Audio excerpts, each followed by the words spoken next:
So let's say you meet someone who is already live streaming. Maybe they've been doing it for 6 months, a year, even 2 years. They're more established in industry. What would be some of your biggest advice for them to maybe think about or do? Like what's something that you're doing differently that you feel like maybe someone else is not necessarily doing, like some of your secret sauce, maybe?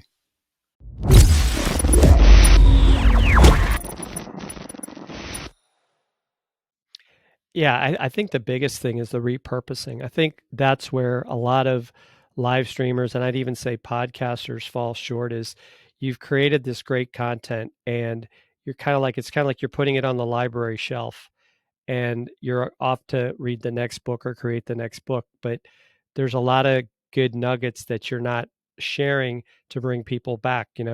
Goes back to, as an example, we interviewed Bob Berg, last year. At some point, I want to bring out some of those nuggets from Bob Berg, who's a, world famous author, and get people to go back and watch that video because they may not realize that, oh, you interviewed this guy.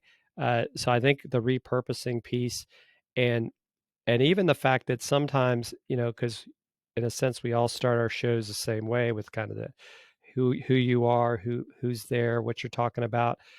So you need to get those pieces that are later on. Or what I like about what YouTube has done is allowing you to kind of have these chapter markers.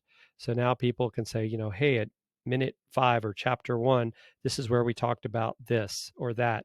So I think that's a big piece of, and this is really stuff that's evolved. I don't even know that this was all necessarily available a couple of years ago, but learning from experience. I think the repurposing is definitely something you want to do with your episodes after you've finished with them, before you forget, or if you need to, get a VA or outsource getting that stuff repurposed. But I think that's really going to help drive more listeners and viewers to your show.